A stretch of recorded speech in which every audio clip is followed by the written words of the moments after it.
My name is Michael Sentz, and I'm the founder of CaringWire. At CaringWire, we're on a mission to take the friction out of caregiving. And my journey started several years ago when I moved back to Columbus to get my MBA from the Ohio State University. I moved in with my parents, and I got to see firsthand what a caregiver looks like. I saw my mother become a shell of herself and age 10 years mentally and physically under the stress and the pressure of caring for her aging parents. I had to jump in. This is the sharpest woman I know, and for her to struggle, it didn't seem fair. What I realized is that caregiving is all-consuming. It takes your mental, physical, emotional, financial abilities and sucks all of your time. But I also realized that my family's story is not unique.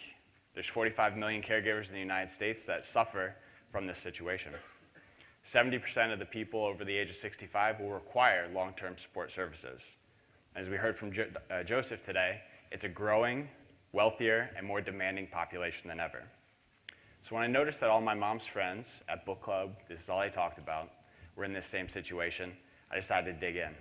I talked to as many would talk to me, over 100 female baby boomer caregivers, and what I heard was pretty consistent. They feel isolated, they feel alone, they don't know where to turn or who to talk to. They don't know where to start or who to trust. And in this confusion, they're forced to make trade-offs. They sacrifice themselves and their wants and needs and desires, but they also sacrifice things like employment. Do I go to work or do I stay home and care for mom?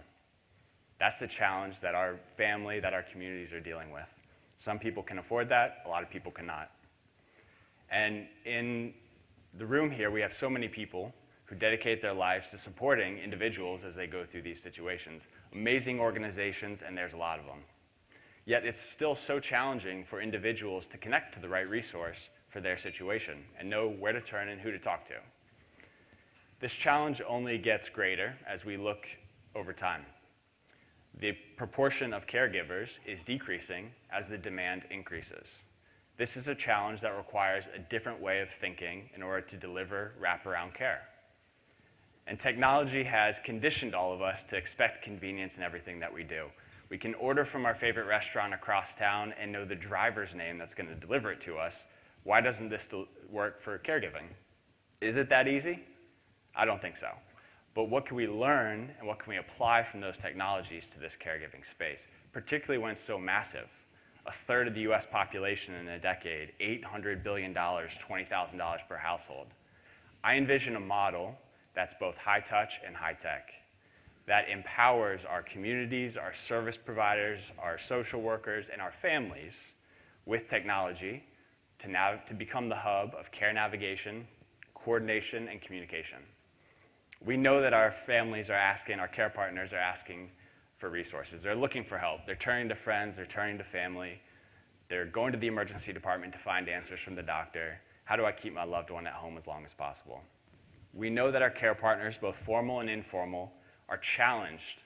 They're under-resourced because they're dealing with a market that's constantly changing, with incomplete data, with resources that oftentimes have restrictions on applicability. That's where technologies like CaringWire come into play. We're an easy-to-use tech platform that assesses individuals' needs and connects them to the right resources for their particular situation.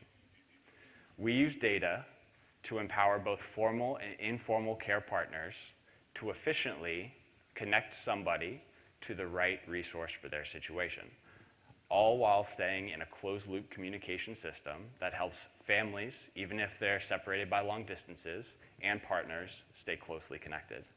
We're in the business to eliminate quotes like this. Some days I wish that I was dead so that I didn't have to deal with this. That's powerful. That's what our families, that's what our friends, that's what our community is dealing with every single day.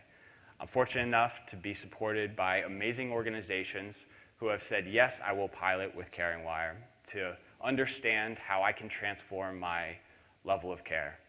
They're adopting CaringWire to see its impact, using it for a referral, communication, and navigation tool.